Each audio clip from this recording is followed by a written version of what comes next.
Salam Kasadonyo, kembali lagi di channel Budi Hartanto. Oke teman-teman, nah saya ada kedatangan tamu nih teman-teman. Namanya Jupri teman-teman. Teman saya dari SD ya teman-teman ya. Ini saya akan berbagi pengalaman dan berbagi cerita kepada teman-teman. Apa saja pengalaman Jupri ini di masa hidupnya ya teman-teman. Seperti apa? Saksikan terus Budi Hartanto.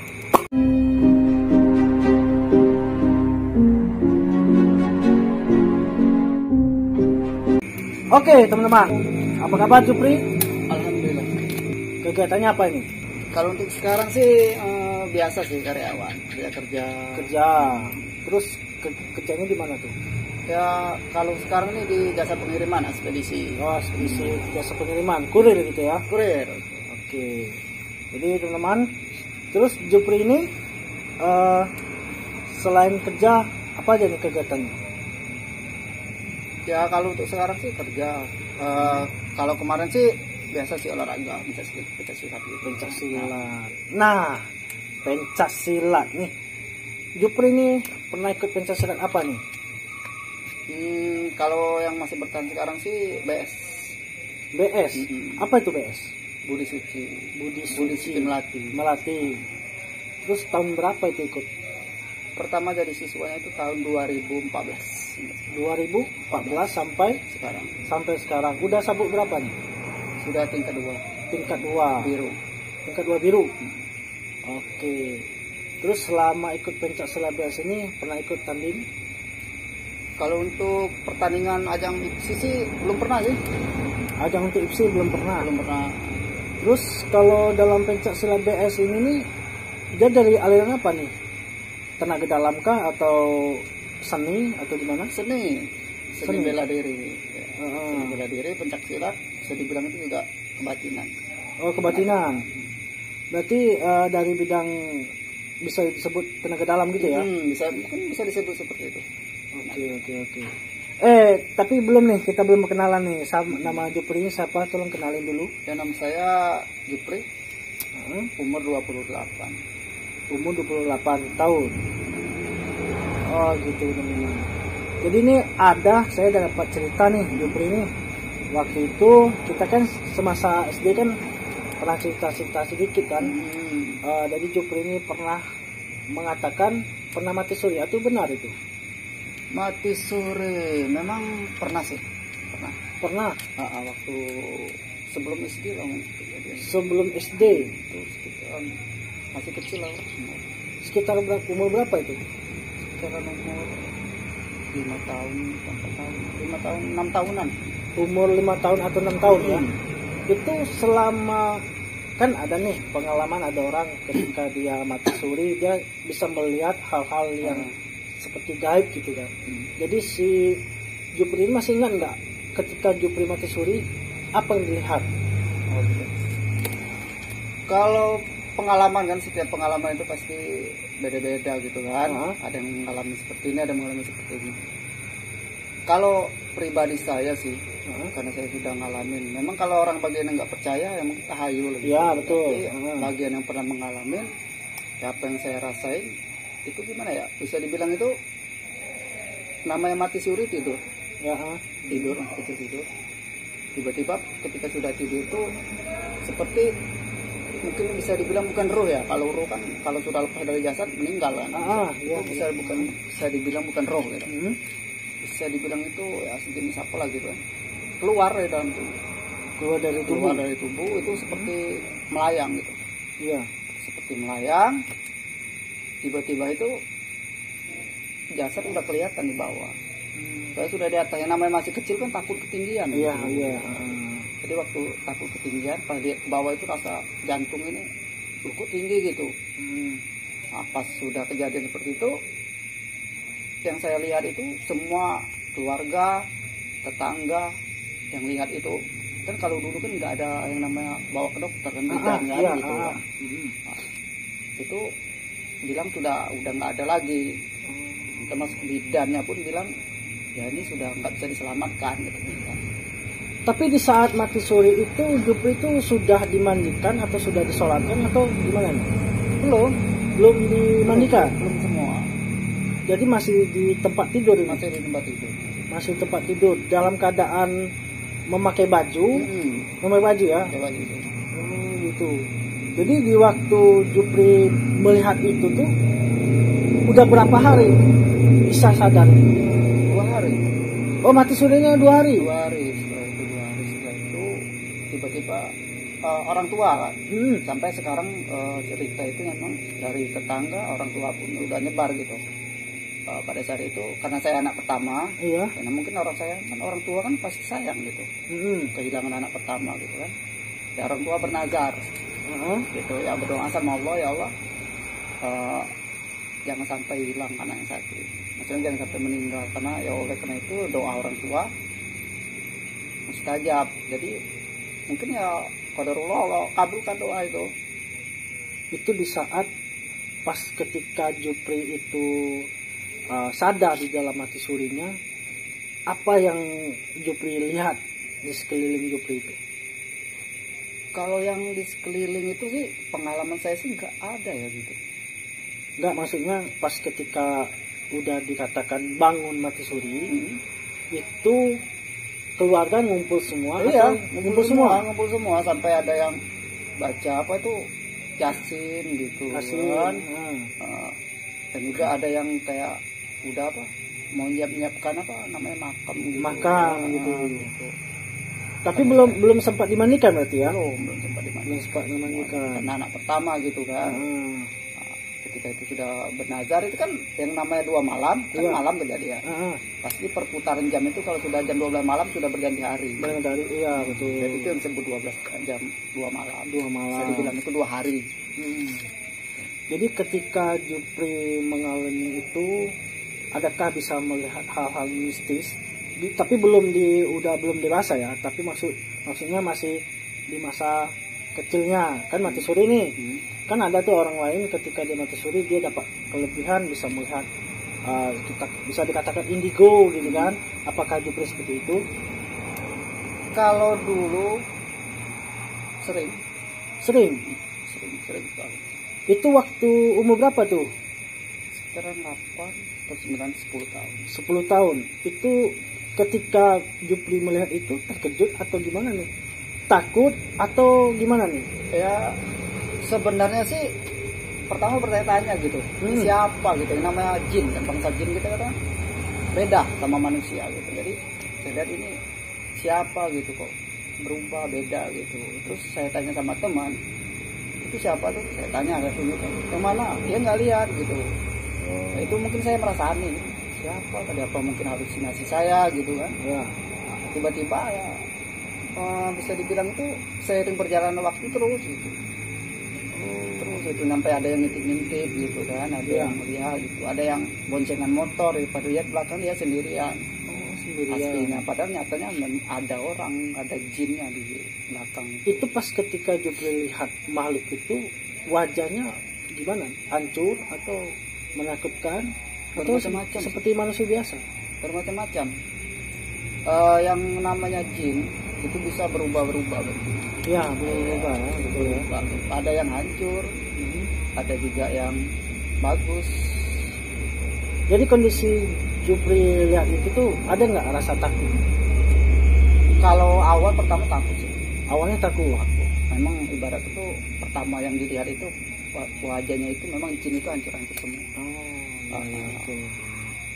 Jadi itu ketika sudah melihat itu di waktu umur berapa Jupri ini nggak bisa lihat lagi? Atau memang dipanggil orang pintar, orang paranormal gitu untuk menutupi yang Jupri lihat itu?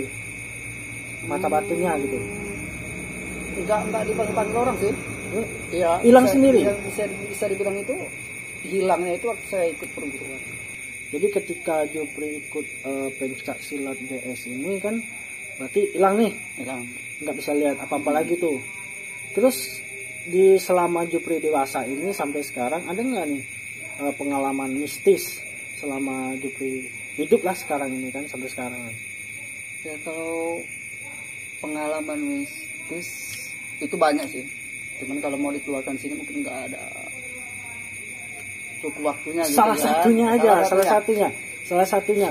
Kalau yang lebih mencolok yang lebih dapat, yang didapat di benak Jupri yang bisa dilupakan?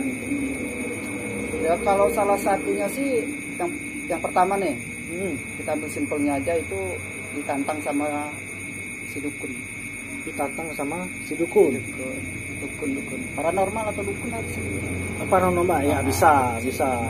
Itu ketika itu dikatakan bisa ditantang itu kapan itu Jupri ngalaminya itu? Itu kejadian saya sudah masuk BS, terus ngobatin orang yang kesurupan, kirim guna-guna gitu. Tiba-tiba dukunnya bisa dibilang itu kesal, emosi sama kami gitu, para anggota gitu kan. Nah, jadi pada saat itu diteror gitu. Diteror. Oh, jadi Jupri bisa ngobati orang nih? Alhamdulillah. Oke.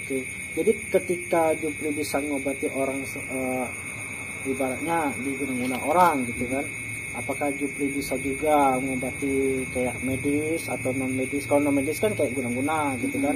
Kalau non medisnya, kalau medisnya sih kita kembali lagi ke ajaran Islam ya gitu, seperti bekam, kotor, semuanya gitu. Itu Jupri bisa tuh. Insya Allah kalau bekam, buang darah kotor, insya Allah bisa. Itu dipelajari juga di BS atau belajar sendiri? Nah itu beda karena dia sudah non medis. Oh, non medis. Karena bisa dibilang itu non medis kan beda gitu. Kalau non medis kan bisa dibilang itu ya seperti yang dibilang tadi, bisa dibilang itu kayak guna-guna. Iya. Kalau bisa dibilang medis, itu bisa dibilang ya seperti tadi, seperti bekam, nyedot darah kotor, gitu. Jadi kegiatan sekarang ini setelah kerja, apakah masih juga ikut perguruan? Kalau untuk sekarang sih, kalau dibilang masih, cuman kurang aktif. Iya, kurang aktif gitu. Oh, jadi kurang aktifnya kenapa nih? Jupri sibuk atau memang perguruan lagi dia nonaktifkan? Yang pertama itu COVID. Ya, karena kan wabah COVID ya. COVID gitu kan, COVID-19 gitu. Yang kedua juga bisa dibilang itu kesibukan kerja juga ya. Jadi balik lagi seperti tadi si Jupri tadi bilang, diteror dukun. Diterornya gimana nih? Terornya itu dari apa? Diteror dukun bisa dibilang itu dikirim guna-guna atau semacam santet, paku atau yang lain. Paku sama yang itu itu ketemunya di mana tuh? Itu yang dirasakan waktu tahu. Itu kan setiap malam. Nah, tanda-tanda kalau dukun atau paranormal yang ingin guna-guna, ada salah satu rumah nih, kan rumah kami itu nggak ada yang namanya pohon-pohon itu. Iya. Tepi itu nggak ada pohon semuanya. Tapi setiap malam itu seperti ada jatuh. Dilempar pakai batu gitu. Dilempar batu. Nggak ada apa pohon-pohon atau apa, nggak ada. Nggak ada jatuh ya, nggak ada apa-apa. Tempat yang jatuh tuh emang nggak ada. Cuman itulah salah satu tanda dukun atau yang lainnya itu mau ngirim kejahatan, guna-guna, sihir, ya itu tadi tanda kayak yang pertama seperti itu. Iya. Jadi alhamdulillah ya nggak ada apa-apa ya, selama ini Jupri ngalami itu tidak ada masalah apa-apa kan ya. Seperti kayak terluka dalam gitu. Enggak sih. Kalau untuk alhamdulillah, kalau untuk kiriman dari si dukun sih yang niat jahat, alhamdulillah sih enggak ada apa-apa. Enggak ada apa-apa ya? Ya enggak ada efeknya gitu. Cuman kalau bisa dibilang kena pelet, ya sudah pernah pelet. Penasaran nih, kena peletnya gimana nih? Gini ya, bisa dibilang memang dibilang orang tuh pelet tuh, kalau yang berpikir zaman sekarang pelet tuh nggak ada gitu. Nggak ada ya, apalagi zaman sekarang ini ya. Tapi emang jika sudah terkena pelet dari dukun ataupun orang yang benci ataupun yang memang suka sama kita, itu memang terbukti gitu. Saya pun ngerasakan itu, bisa dibilang itu saya itu tiba-tiba itu kok suka banget sama si doi itu kan. Sampai ibarat itu apa ya, rela mati ataupun bisa dibilang itu lepek lah gitu. Itu waktu itu tahun berapa tuh? Ya bisa dibilang itu tahun 2018 baru-baru ini berarti ya, 2018. Itu ketika Jupri sadar itu tuh gimana nih sadarnya, kenapa bisa kena pelet? sadar pas kapan itu? Sadarnya itu ada bisa dibilang itu teman seangkatan, satu perguruan, cuman dia beda tingkatan gitu Beda kan. tingkatan ya. Terus saya ceritain, terus dia bilang, Mas, kok ada yang beda sama Mas? Dia bilang, ada kok Mas. Mas ini kayaknya terkenal loh. Mas suka sama orang kan? Iya, gitu. Sampai sekarang kayak tergila-gila. Iya, gitu. Berarti Mas kenal. Ya, alhamdulillah pada saat itu saya langsung di ruqyah, terus semuanya ibaratnya itu dibuang di kampus. Dibuang semua ya? Semuanya pengaruh-pengaruh dari pelet. Ibaratnya itu aura yang ada di saya ini gelap ya. Jadi nggak bisa mikir mencerna mikir secara sehat ya. Iya, nggak ada bisa mikir secara sehat. Yang kedua itu fokusnya pikiran hanya ke sidol itu. Sidol itu. Gitu. Iya. Berarti ketika sudah diobati, dibersihkan, apa yang si Jupri alami? Tenangkah atau gimana nih? Ya alhamdulillah tenang. Tenang ya. Sudah memikirkan yang sidol itu udah nggak ada lagi. Nggak ada lagi ya. Oke teman-teman, ini pengalaman dari Jupri ini kalau kita ceritakan lebih panjang nih teman-teman. Jadi teman-teman kalau penasaran nanti kita part 2-nya ya teman-teman ya. Nanti kita buat. Jadi untuk pesan dari Jupri untuk kawan-kawan di rumah, terutama untuk mati surinya, yang kedua pengalaman mistisnya, mati surinya pengalaman pesan ke teman-teman. Bisa dikatakan ibaratnya nih pesan untuk teman-teman, kita mati suri ini ada bagi-bagiannya, percaya atau tidaknya nah, setelah yang nonton. Nah dari Juprinya pesannya gimana nih untuk teman-teman di rumah? Gini ya, buat teman-teman semuanya gitu, memang kita sebagai terutama nih karena kita muslim gitu kan, kita itu bisa dibilang harus percaya hal yang gaib ya. Itu salah satu iman gitu. Memang kalau bisa dibilang mati suri itu memang ada gitu. Memang kalau yang pernah mengalami itu akan ada. Tapi bagian yang belum pernah mengalami ataupun mendengar cerita ataupun melihat yang lain-lain atau yang konten lain gitu kan, itu pasti nggak percaya. Nggak akan percaya. Pasti dibilangnya bohong lah, inilah cerita ngarang gitu kan. Cuman kalau yang pengalaman pribadi saya mati suri yang pernah saya alamin, itu bisa dibilang itu nggak ribet sih, bisa dibilang itu nggak ribet, nggak ada bisa dibilang itu datang ke lihat akhirat, lihat surga, lihat neraka, itu nggak ada ya. Nggak ada ya itu ada tuh orang banyak bilang bisa lihat neraka, bisa lihat surga gitu. Jadi di Jupri itu nggak ada ya? Nggak ada yang lihat itu ya? Nggak ada, masih di dalam lingkungan dunia, masih lingkungan dunia ya. Itu pesan dari Juprinya, tergantung teman-teman mau percaya atau enggaknya. Kembali lagi kepada teman-teman di rumah ya. Terus pesan untuk mistis yang Jupri alami, kasih ke teman-teman di rumah. Hal yang gaib itu memang ada sih. Apalagi orang yang ingin berbuat buruk gitu kan, baik di dunia nyata ataupun melalui gaib, dikirim guna-guna atau apa gitu. Jadi misalkan kita nggak percaya dengan hal yang gaib, itu harus dipertanyakan. Harus dipertanyakan, maksudnya itu bisa dibilang itu dia ini menjalankan nggak apa yang diwajibkan gitu. Karena memang tidak Allah menciptakan jin dan manusia semata-mata untuk beribadah kepadanya gitu. Jadi jin itu memang ada yang ada ya. Ada gitu. Bukan yang nggak ada ya, tapi ada. Memang ada gitu. Memang ya beda alam. Memang kita terlalu jauh untuk menjangkaunya, tapi yang namanya jin itu berdampingan sebenarnya. Berdampingan ya dengan manusia ya. Oke teman-teman, nah itulah pengalaman Jupri mati surinya dan pengalaman mistisnya selama dia hidup ya teman-teman. Oke, jangan lupa di subscribe, like, komen, dan share. Jangan lupa juga bunyikan notifikasinya teman-teman ya. Nanti kita cantumkan Instagram Jupri ada di sini ya. Oke teman-teman, good job.